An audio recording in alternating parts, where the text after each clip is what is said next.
With Shannon and Nancy. I'm Shannon. And I'm Nancy. And we have our special guests on the wire. We're working out some technical difficulties. Yes. Sometimes we have gremlins. Yeah.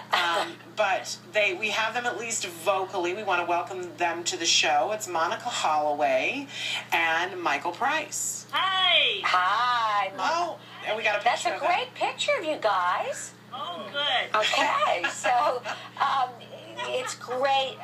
Monica and Michael are autism parents. Yes. And Monica wrote the fantastic memoir, Cowboy Wills, the story of their amazing, Michael and Monica's amazing son, Wills, and his adorable golden retriever puppy, Cowboy.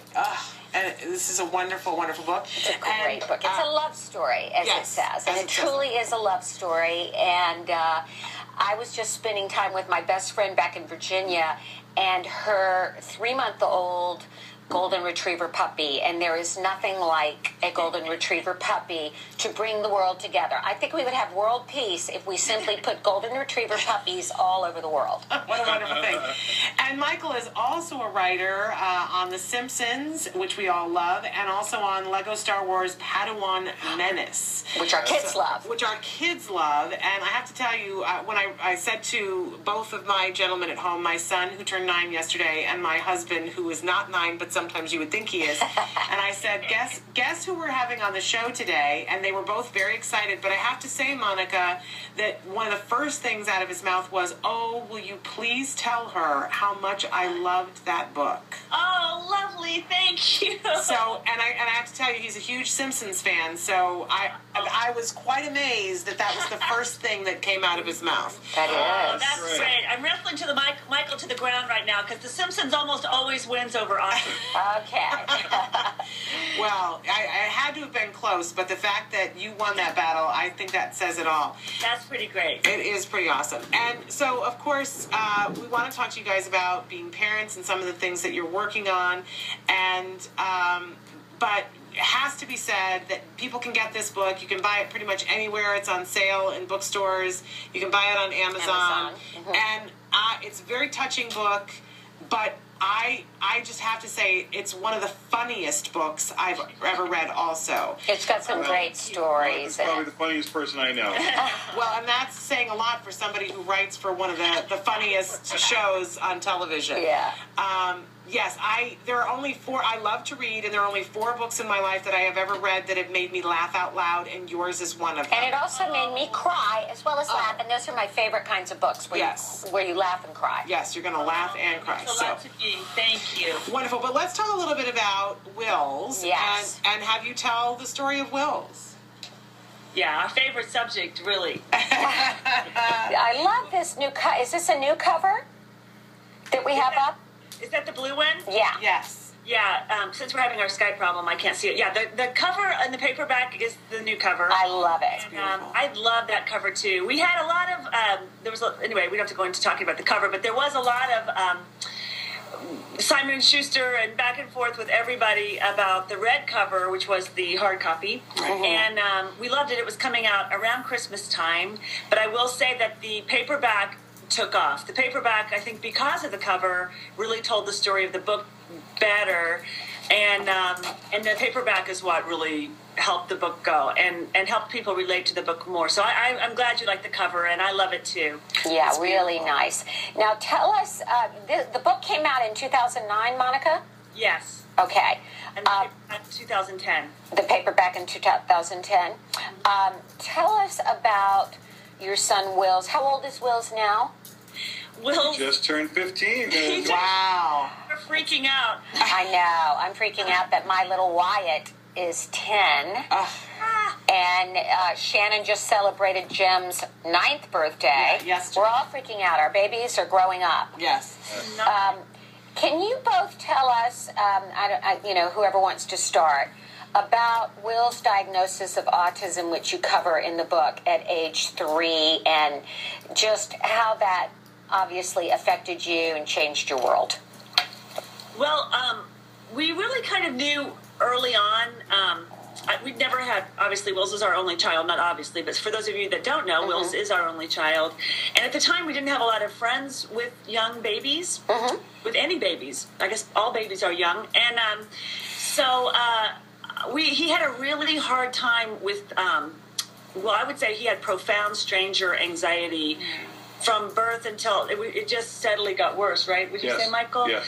To the point where sometimes it was hard, often it was hard for even Michael to stay with him. If I were in the room, Wills was okay. But if I even took a shower, he was not okay. So we knew really early on, something was not right. But then he'd have these bursts where he would smile and be, really animated. And then he didn't crawl and he didn't babble. I remember a friend of mine saying, I've always been afraid I'll forget the baby in the back seat, because she had just had a baby. And I said, I know, I'm always saying, and of course, Wills was the only thing I could think of. And she said, but I could never forget my daughter because there's all that babbling. And that was the first time, I think Wills was 6 months or 7, that I realized that how silent my car was. And I was very frightened. And he had some motor skill issues, right, Michael? He had some things that we didn't quite understand until later, that we had a big birthday party for him when he turned 1. Oh, boy. And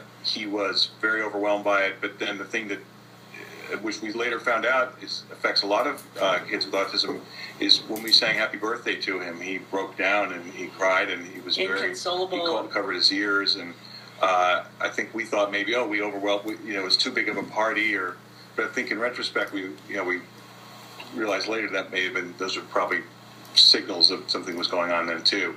Okay.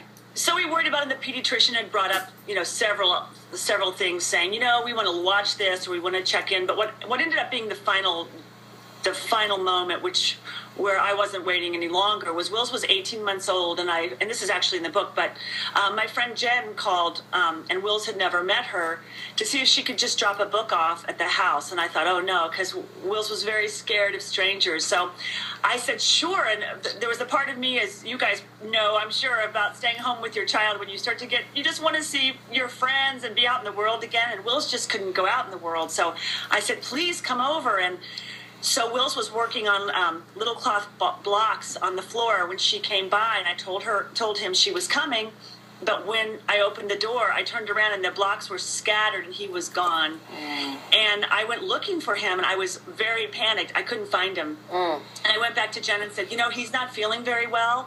So can we talk another time? And she said, I just want to see him. And I said, well, we'll do this another time. And she was great, and she left, and I thanked her for the book. And I went through his room, and he had crawled in the very, very back of his closet behind this stack of boxes. I do not know to this day how he even got back there so fast. And I could only reach the top of his head because I was pulling boxes out, and he did not want me to pull him out. And I realized he needed to sit there.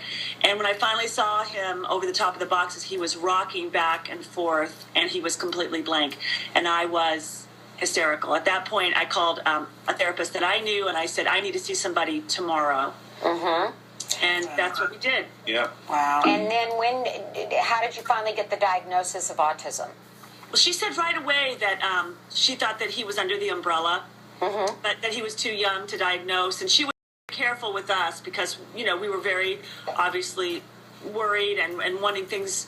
What I wanted the most and what Michael wanted the most was to get him what he needed as soon as possible. Because we started reading everything we could about autism, about spectrum disorders, about what's the other diagnosis that they give? PDD-NOS. Yeah, that's what my son got when I say to people, a trained chimpanzee could have diagnosed him with moderate autism, but no, PDD-NOS. There you go. So we were in excellent hands. In fact, we were in such excellent hands that Wills at 15 and in puberty still sees the therapist that he started to see at 18 months old. And the book is actually dedicated to her. Yes. And I talk about her a lot in the book. You talk about her a lot in the book, and it's amazing that she's been such a constant in your life and in Will's life, and that's excellent when you can have that. I'm so glad that as a family you found that person. Absolutely. I think you ran our team for us, which was really that's incredible. Right. I think we should take a break and see if we can get you up on video. Real people up. And then when we come back, we want to talk about what this did to your marriage, some of which you talk about in the book, and how you guys weathered it together, and a little bit about the kinds of things that happened and changed, not the least of which was the appearance of Cowboy. Of Cowboy Carol Lawrence. Yes. Okay. So we'll take a break and we'll be back. Yeah. On camera. Yeah, absolutely. Okay. So stick with us. We're going to see if we can show you Monica Holloway and Michael Price. We'll be right back.